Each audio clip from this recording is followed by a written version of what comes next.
Go shopping. Topside. I'll buy stuff for the bar, decorations, coasters. Can I come? You'd better. Then it's a date. I'm sorry, were we interrupting something?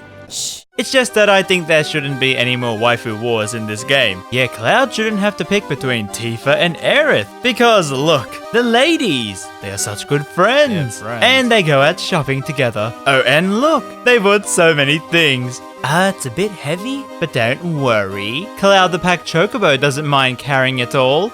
Isn't that right, Cloud? What? Asshole. Much better? Anyway, yes, hello to anyone new watching this. There are actually 2 parts before this video, and yeah, this one is gonna cover the end of the remake. Yes, part 3 to part 1. It's complicated, don't worry. But with all that out of the way, let's join the gang of Blondie, Kiki, and Machine Gun Arm. As after a failed tower defense of the Sector 7 plate, including the death of a waifu. We could. Yeah. You owe me a pizza. Who else will I have ice cream with? The trio escape while the entire plate crushes Sector 7, and they awake in the broken mess, with Barrett freaking out about the loss of his loved ones. But he seems to have forgotten literally 5 minutes ago, Aerith said that Marlene is safe. Oh well, Cloud tells him, chill bro, Aerith probably took her back to her house. So like, let's go, shall we? Hey Tifa, know anything about ancients? I know it. Meant to be the original steward to the planet. Could even commune with it, talk to it and stuff. Oh, so that's why she could talk to the plants. Oh, so she wasn't crazy. I see.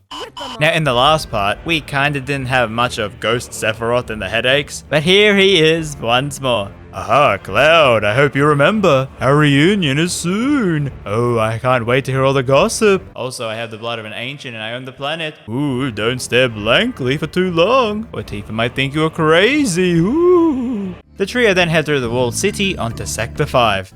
I will carve out your insides and turn you into a It's just a matryoshka. rerun. Anyway, they make it back to Aerith's house, where Barrett shows his adorable dad's side, and Elmira reveals Marlene is asleep upstairs. I want to Cloud? Tifa, really? Now is not the time and or place. Maybe you should your friend upstairs. No. So yes, Marlene is safe and sound, much to Barrett's relief. Back downstairs, you know what? It's that time. In a JRPG, yes, it's, say it with me, Lord Dump Hive. Elmira says Shinra has her daughter held captive because she's an ancient and the last one alive at that. She adopted Aerith after going to the train station every day, waiting for her husband to come back from the war, and found young Aerith with her dying mother. With her last breath, the mother told Elmira to look after Aerith and passed away. So then Aerith became Elmira's daughter and would tell her weird stories about how people with massive swords really like cheddar cheese, and also how her mother returned to the planet when she died, and later she mentions to Elmira of her husband's death, way before she gets a letter confirming it. Alright, so from what we can see, ancients talk to the planet and all life goes back to it? Well, I guess I don't feel bad killing all those guards. I'm just feeding the planet, right? Right? But then one day someone rang the doorbell. Ding dong. Who is it? Oh, it's you, that creepy dude. So I said, who are the ancients? They were the original stewards of the planet, whose boundless knowledge and wisdom shall guide us to the promised land. No, never! But Aerith, even when you're No, never! Elmira then says they told her that Aerith has to come along willingly for them to get what they want, and also something about some crazy magical paradise land, and begs Cloud to not go after her for fear of losing her daughter. Tifa, really happy that one of the harem girls is out of the picture, agrees with her. Barrett then suggests going back to Sector 7 to check up on the bar, and they make their way there to that secret passageway Aerith shimmied herself into. So some monster fights, gangs, and tasteful graffiti later, they make it to the park. Weimer! Weimer? Yay, Weimer! Weimer? Who the heck is Weimer? Sorry. The three then make their way back to Sector 7 and see, oh great, Marl is still there. Big sword. And she tells them to head to the bar, because as you see, it's perfectly fine. As Cloud managed to string up some pretty cool insurance thanks to his job, the important landmark to main character's base building insurance, meaning while everyone else died and lost their houses, the bar still stands. Yes, we can still get drunk. Nah, just kidding, the bar was crushed flat and the fiery plates collapsed. Dear God, no! However, Barrett hears something. Meow. Yes, it's Wedge's cat, seemingly leading us to where he might be. And down we go to a Shinra base underneath Sector 7, so double underground. And before the trio can reach an unconscious Wedge, they fall down into the pits below. Wait, where are Tifa and Cloud? Oh no. Oh no, not a section where they remove party members to make the game difficult for no reason. Please JRPGs, I'm so tired, I can't take this anymore. So begins a Barrett exclusive section, and I gotta say, I actually enjoyed it. Yeah, surprise surprise, Ramses likes shooter games. So Barrett heads in trying to find the others and sees Tifa fighting, bugs. The two then fight their way back up after seeing all these cages and Shinra tech, till they reach the spot where Wedge still lays, which kinda makes that weird since, like, what was the point of this whole section since we wind up back where we started? I mean, without Blondie though. He's okay. You sure? But as they're about to leave, the doors close and mutant things come to attack it. Oh my goodness, how many are there? Now that don't make any sense. Well, we win in battle, but almost lose in the cutscene, till the Blondie comes in to save us, and Barrett shoots a fireball. Hey, yeah, machine gun shoots fire. So he breaks a big hole in the wall and we see human bodies, and then Cloud gets a vision of himself in there, and I think the editing is to say Shinra turned these soldiers into mutants, but we then see a more horrifying thing pop out of the hole. Lady? No, not you, you sicko. It's the Dementors, and they whisk us three away for some reason. You know, I'm starting to get real sick and tired of these ghosty boys. Barrett picks up Wedge and they head on out of there. We carry that weight. Well, that's not very nice. They head back to Elmira because I guess, hey, free beds! And Cloud begs her for them to go after Aerith, as Shinra won't let her go given her power. Elmira says she'll sleep on it, and the trio hunker down for the night. Well, except Cloud. I guess sleeping like that ain't too comfortable, and he wakes heading into the garden where he sees Tifa. That flower you gave me the other night, that was from Aerith, wasn't it?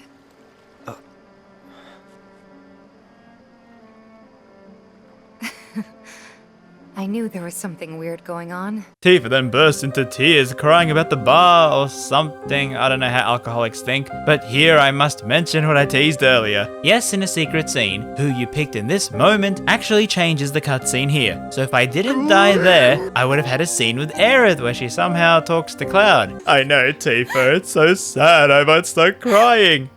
Hey, wait a minute. In the scene she says this. You can't fall in love with me. Well, maybe it's better I didn't see that. But you also have a chance to talk to Barrett instead of the ladies. Hard-boiled ass. Yeah, it's the best one. I'll remember that. The next morning, the group convince Elmira to go get Aerith. Please, bring her back to me. Oh, don't you worry. I solemnly swear we will bring Aerith back to you safe and sound. Barrett also says goodbye to Marlene, saying how his eco-warrior job is more important than looking after her. Anyway, we head on out but see a girl riling up the crowd with fake news of Avalanche being associated with the dreaded Wu Tai. Wait a minute. Kyrie? So she's the one who sent us that calling card. Ah, yeah, she does look a lot like Marie from Persona 4 Golden. But also, wait, that means she's a thief with black hair and wears shorts. Well, as you can see, I'm full up on waifus at the moment, so maybe, next time? Amateur. Now, the game informs us that, hey bud, this is the last time you'll be here, so do all the side quests you can. And some include finding the kids that have been kidnapped by these ghosts. Stupid old man. What'd you say? Meeting Johnny again. Bro!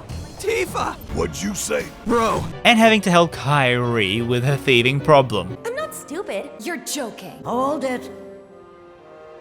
Grandma! She say grandma? Mama! What'd you say?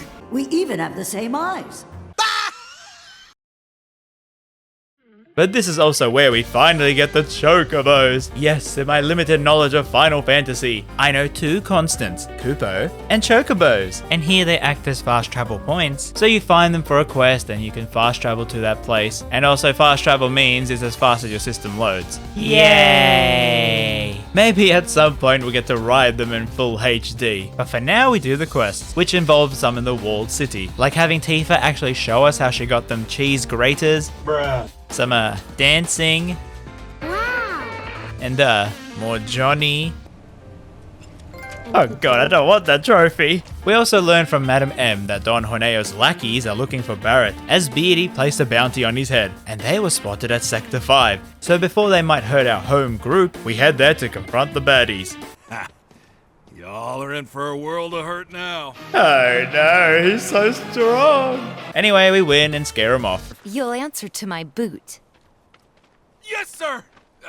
Miss? So the gang decide the best way to get topside, since they gotta go to the Shinra HQ to find Aerith, is to ask Don Horneo, as he might know a way there. I mean, it is a long way up, and that belly might know a secret backdoor entrance. But at his mansion, we instead find the Kingdom Hearts character Leslie, who really knows to bring a gun to a knife fight, eh? He says he can help us instead if we help him with a problem, which involves going back into the sewers to Don Horneo's hidey hole. Alright, we're in. Say what? He betrays us, he dies. Fine by me. So into the dank pits we go, clearing the way for Leslie. Can I ask you something? Why did you help us out before? You could have lost everything. Andrea, he told me to. That really it? And I couldn't bring myself to let it happen again. Huh? It doesn't matter. Let's go. And we make it to the hidey hole, but a mole rat thing attacks and steals the key? Boy, this doesn't seem like pointless padding in a JRPG, but what do I know? Just come back here, you naked rat! I'm not gonna hurt you, little fella. So just stay. We finally get the rat, turn it into particle effects, and see, wait, this isn't a key, it's a pendant. Wait, so, Leslie's fiance 6 months ago was chosen to be a bride of Horneo and was never seen again since. She had given the pendant back to Leslie the night before that as a sign they could never be together due to this. It's fine. As long as you get us topside, we're still in. Thanks. And don't worry. I got you. You alright? So we head back to the lair and let Leslie handle his revenge.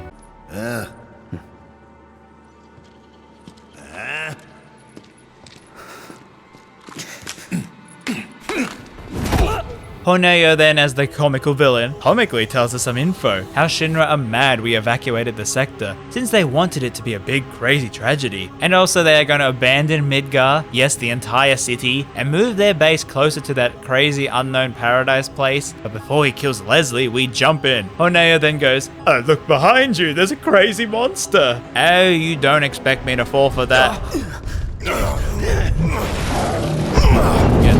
So yes, he escapes while we do the Abzu fight again. But this time, I guess having a machine gun helps, and we win and return back to Leslie. Barrett and Tifa then tell him not to give up on the fiancé, since she still might be alive. He thanks us and heads back up to give us the things we need to head topside. And it's a grappling hook. I mean, I could have thought of that. I mean, didn't we already have one from Biggs? Anyway, he says farewell, and this is the next section where it's like, do side quest, because you won't ever be back here. Well, we are good for now, so over the wall to Sector 7, in a manner I'm sure would make the cadets proud. So the trio begin their climb up to the top side, and here I sort of realize that yep, you should actually equip new weapons for the characters, because the more you use them, you unlock a special move, and once unlocked, it can be used no matter what weapon you choose next. So yeah, it took me long enough, but I did it. We then make our way up battling Shinra grunts, and admire the scenery. The gang agree to build another bar for Tifa, so she doesn't have to go into rehab. You'll help too, won't you?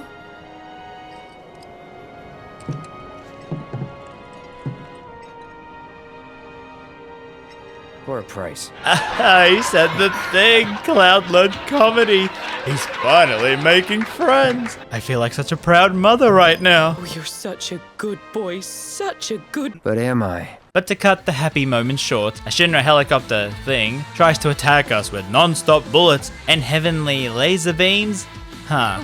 The gang win, it blows up, they defy the law of thermodynamics, yada yada, they finally make it to Shinra HQ. But the question is, how to get in? I got an idea. Frontal assault, guns blazing. Make for a good story. Why'd we bring you along again?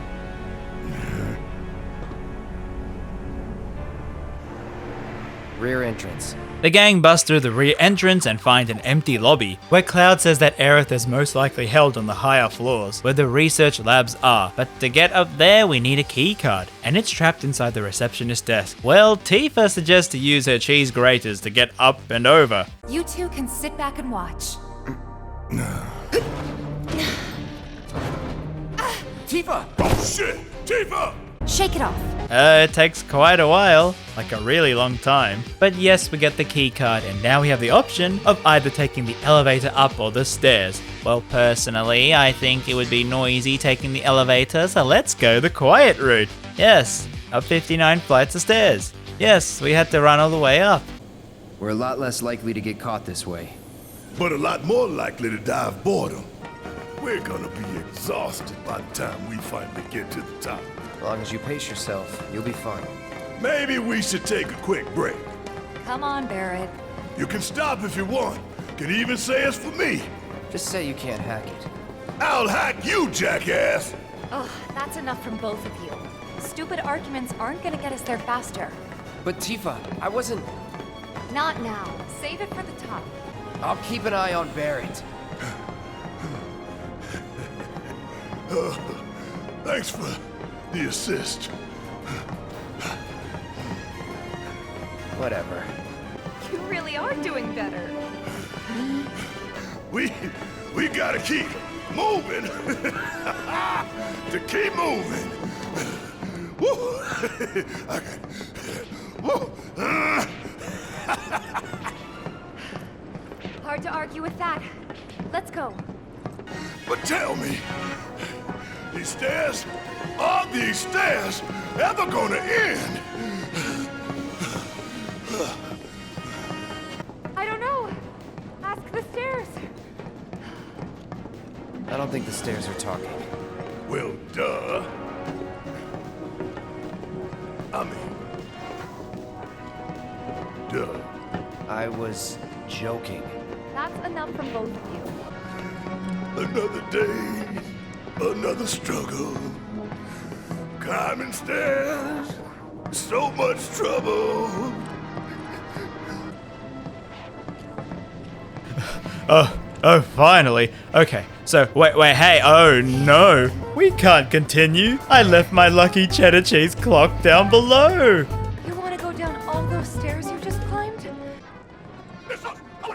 Oh, we finally made it. Wait, what's this? Right next to my cheddar cheese clock is a can of bachelor's pasta and sauce cheese leek ham quick cook 99 grams. Wait, Barrett, when did you advertise on this? And Aerith too? Tifa with mac and cheese flavor? What the heck? Wait, did I get any promotion? Cheese and broccoli. I have been lied to, there was no cheddar cheese. Okay, well, we got what we needed, so let's go back up the stairs. On second thought, let's take the elevator, okay? So up we go and nothing eventful happens. Cool.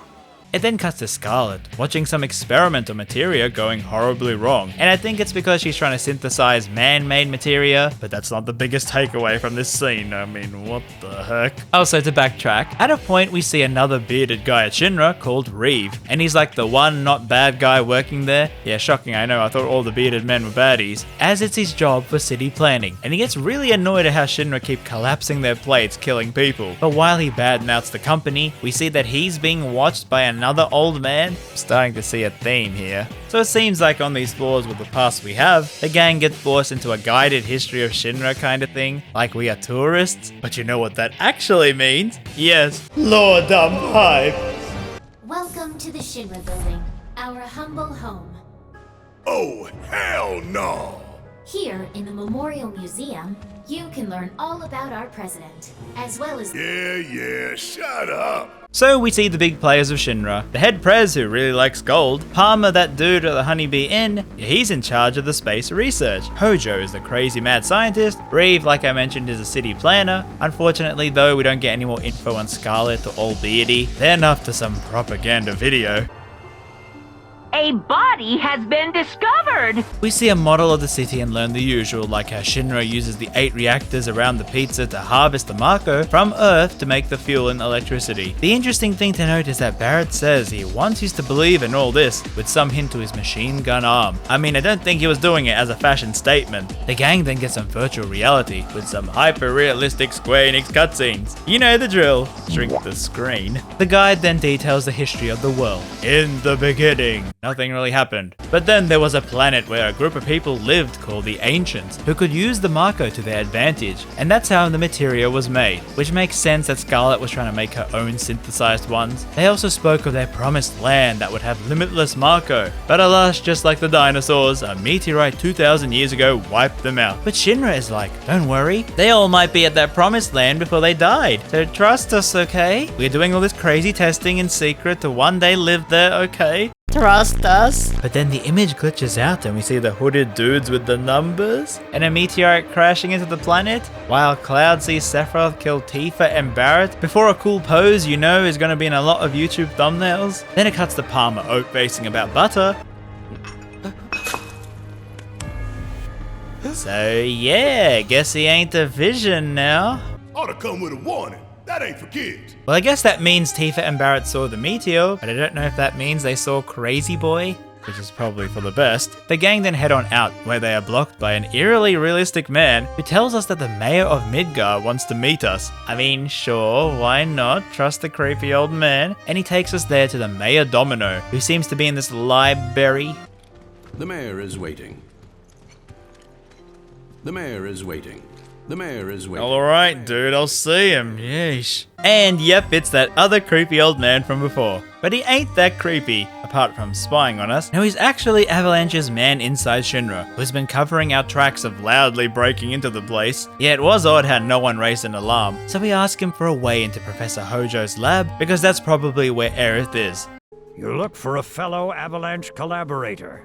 Identify yourselves and he'll give you a key card to the 64th. The countersign is, the mayor is the best. Midgar's mayor is nothing less. Can we go now, please? Than the rest. The game then cuts to Hojo and Aerith. What a terrible tragedy to lose the last of the pure-blooded ancients. Though not completely. Would you like to see your mother? Albeit through the lens of one of my microscopes. Did you really think we'd leave such a precious specimen to rot in the gutter? We collected and cataloged every last bit of her. Hair, skin, organs, every fragment of every bone. As breathtaking in death as in life. Yeah, I don't like this dude. The gang reaches the 63rd floor and try to find their target, who would give them a card to floor 64. Hello there. So, what'll it be for you today? The mayor. Mayo? Sorry, we don't have any here. We find the guy, and in typical JRPG fashion, he's like, hey, show me what you can do. Defeat these monsters in the combat sim, okay, and then I'll give you the card. Fine. And he's so impressed, he even tells us, while the Shinra HQ have their meeting, we can climb in through the vents in the men's toilet and observe them overhead. Oh yeah, and that Chadley is here again, giving us another VR mission to fight a giant snake. Call it lightning, please. Do you like my ears and tail? So we win and finally are ready to head on up. And at the same time, we see Beardy and the Prez chatting about how the public really believe that fake story they made about Avalanche, Wutai, the partnership, and they head into the meeting room. Us three, however, sneak into the bathroom, admire how Square Enix got around showing reflections in a video game, and up we go. While there, we see, well, I guess I know the higher-ups are all weirdos, but the actual employees ain't that bad. They truly believe the Shinra lies and just want to help people. But then, of course, it's still a bad company, where we see the heads discuss matters. Reeve tries to plead his case to rebuild Sector 7. Prez doesn't really care because they are going to abandon Midgar for their promised land, and Hojo wants permission to torture Aerith to find out where it is. Also, Palmer freaks out about Sephiroth, but no one seems to care. Okay then, also Hojo wants Aerith to have kids with the soldier so that in case he damages her, he can have spares.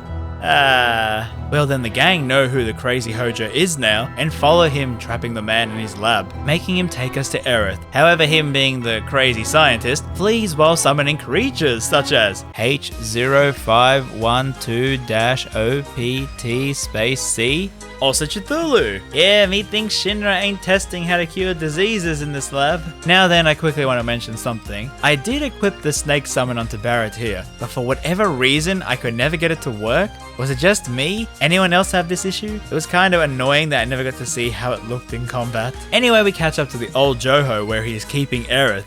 Why are you a soldier? Yeah. No, not quite. Oh, now I recall. My memory was mistaken. You weren't a soldier. What? And oh, hello, the Dementors seem to help us and whisk the man away. Barrett then frees her and this lion thing while lightsaber wielding robots come in. Yes, this is a fantasy game, I won't forget that, okay. So we win and are reunited with Aerith. You came for me! Yep. While the tiger jumps and chases after Hojo.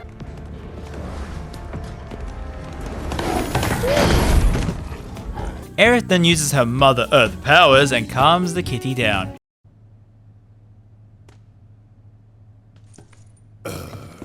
So what the hell is it?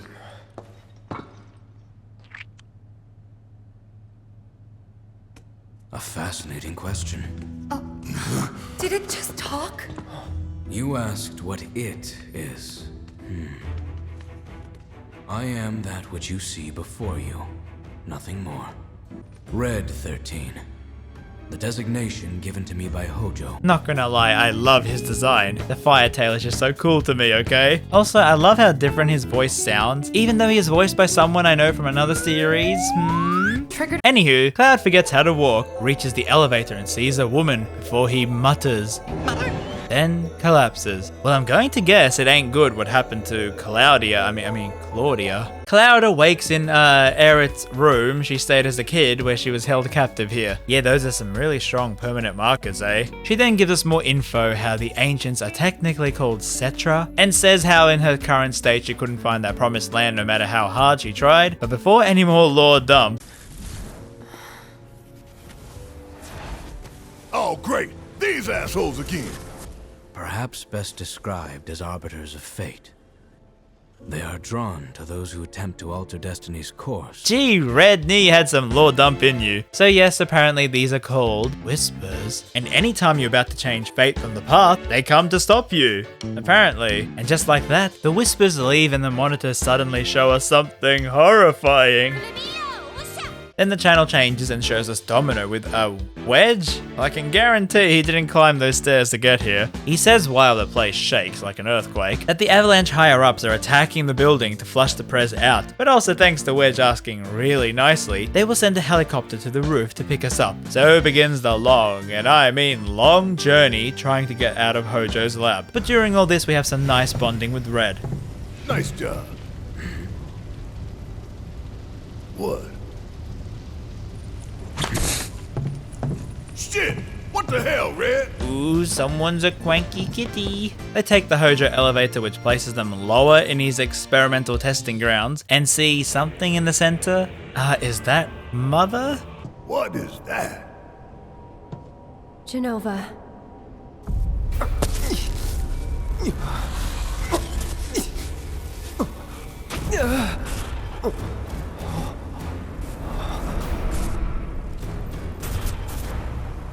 Mother,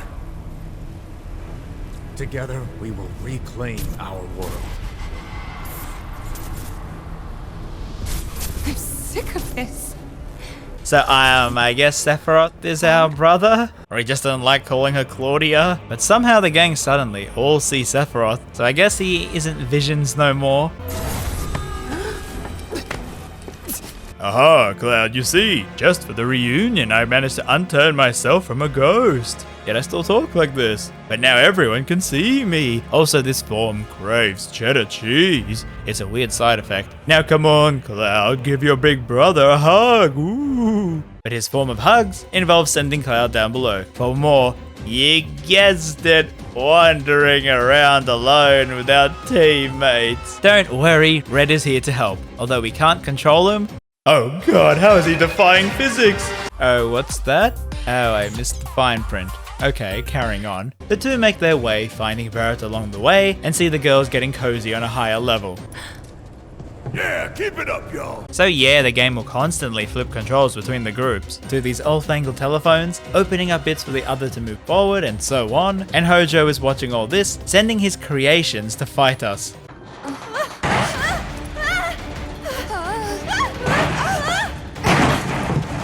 Don't worry, the elevators are safe. All right, if you say so. Hojo then is happy with the testing, sees Sephiroth carry Mother away and laughs evilly. Yeah, I don't know what to make of this dude. The gang eventually reunite and finally head to the place where Mother was. But well, yep, Crazy Boy took her. And with the dripping purple ooze, this whole thing started to feel really ominous. Once we get in that elevator, there's no turning back. Gee, Aerith, you're not really cheering up the mood like you usually do. So we head up and follow the purple ooze to the highest floors. Nice. Before reaching the president's base, but no one home. Although Red hears something outside. Help me. Well.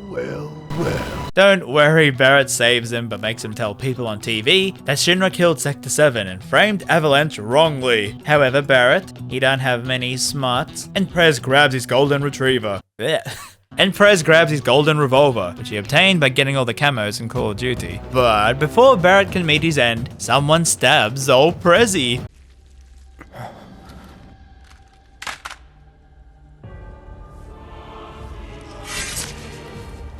You son of a bitch!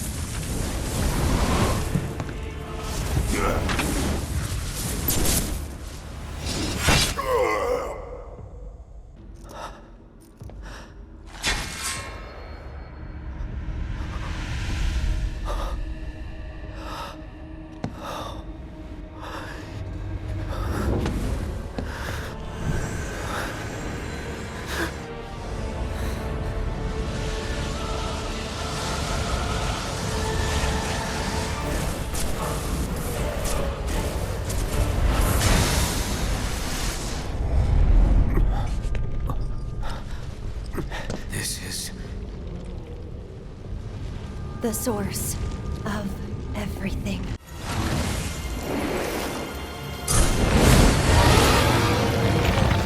Wait, what? The music? What's happening? Oh my goodness, this is the craziest thing ever.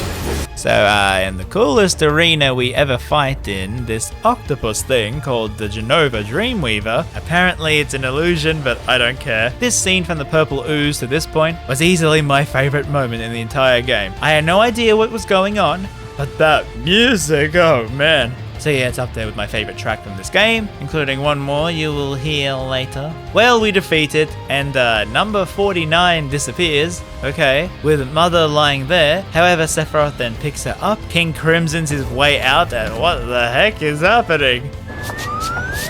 But before we can give chase, a Dementor escapes Barrett and brings him back to life. I'm guessing he wasn't meant to die right then? Don't think so. So the whispers are good? Maybe?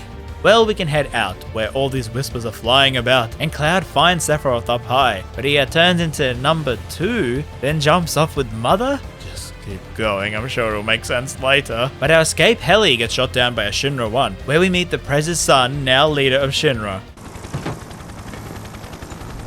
Oh no, he's hot! Cloud's then like, okay, let me 1v5 them, okay? We need some challenging fights late in the JRPG, remember? Fine.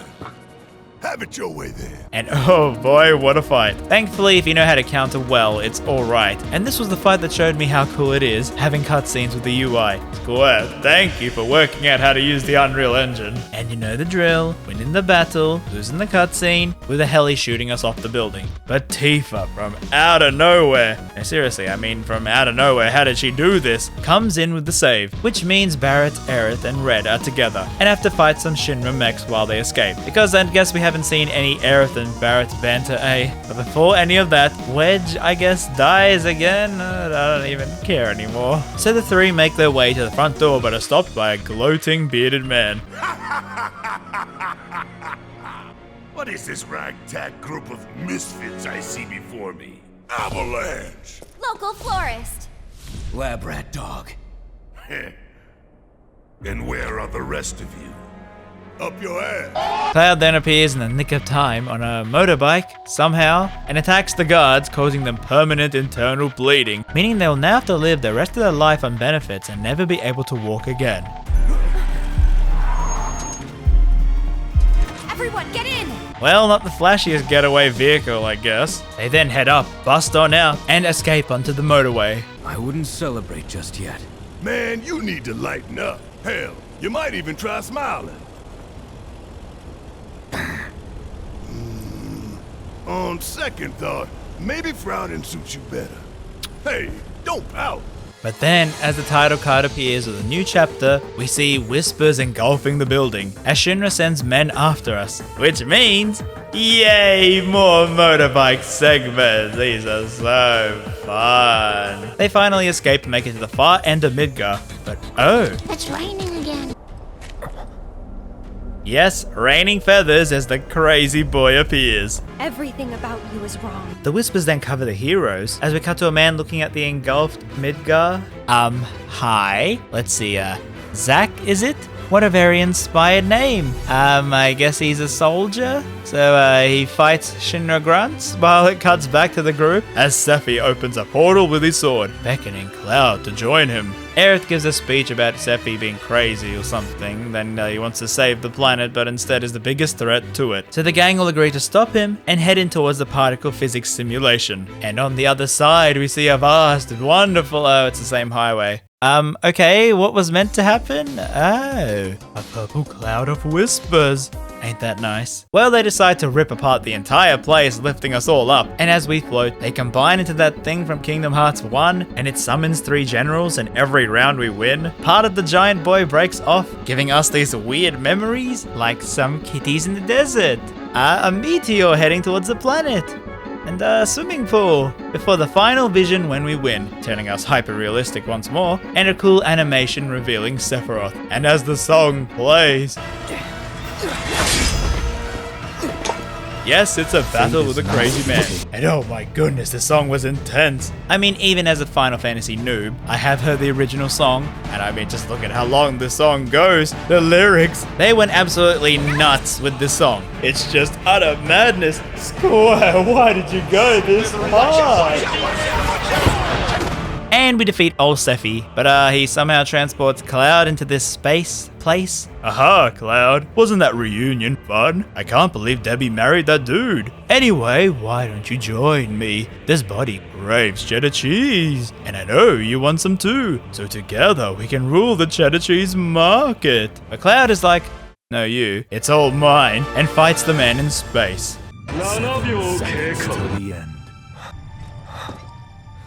We then cut to Rufus and his new company. Hojo laughs some more. And Zack, hey, how you doing? Oh, you killed some people. Good for you, I guess. And he looks upon the dissolving whispers over Midgar, where we then see people rebuilding it. Biggs ain't dead, of course. And we see the gang now outside the city with no idea what to do, except from stopping that crazed madman grabbing all the cheddar cheese. And in the final scene, we see Zack holding Cloud in a memory, I guess, walking past them. I don't know, this is all so confusing. And we finish with a text that the unknown journey will continue. So, FF7? You played your cards, you won me over with waifus and husbandos, but what is happening? Oh no. Okay, I will admit, yes, obviously this game was meant for people who played the original, but me, the newcomer, yes, quite a number of things just feel off. And I guess the problem I have with that is, this is only part 1, Yes, I'm going there. Because I got so attached to these characters and world. It's like they gave me a taste of what's to come, but now I have to wait so long for their next installment, and even then there might be more parts after that. Now looking online, I can see that this remake kinda diverged from the original, as in I don't think the Sephiroth fight even was meant to exist here, but let's take a second, okay? Because Ramses is back with some crackpot theory. Okay, so did you know that Square Enix is selling a soundtrack of the OST at a really high price? But what's this? If there's no Sephiroth fight, then there can't be the most iconic song in the franchise, right? A remixed version no one's ever heard before? So okay, so like, what if this whole thing was done just to sell some CDs? Oh no, come back, I still got more to say. So yes, that's the end of FF7 Remake. I really enjoyed my time with this. Oh yes, there were still some flaws. The pacing can be weird with the whole Jesse thing. It just feels so off in relation to the rest of the story, or other moments it just felt like padding. But as a newcomer, I can say I am so thankful for this game because it opened my eyes to the world of FF7 and Aerith. Mostly 7 because I'm in love with the series, and I just feel so good going into Final Fantasy now because I know there's so much more for me to enjoy and experience. But with that is all. Thank you all so much for the love on these videos, and no, there's no like goal here, but I would appreciate any, or you can support me on Patreon if you want, and leave a comment below on your favorite joke or part in the video and make me feel good, okay? And with that, I guess that's it. I mean, although I could do another like goal of say 7,777 likes to do a video on the original Final Fantasy VII because I'm so hyped in the franchise. I really want to play the original right now. Unless. Anyway, thank you everyone. And remember, your waifu is valid no matter who it is. But if it's Aerith, you easily are better than everyone else. Bye bye.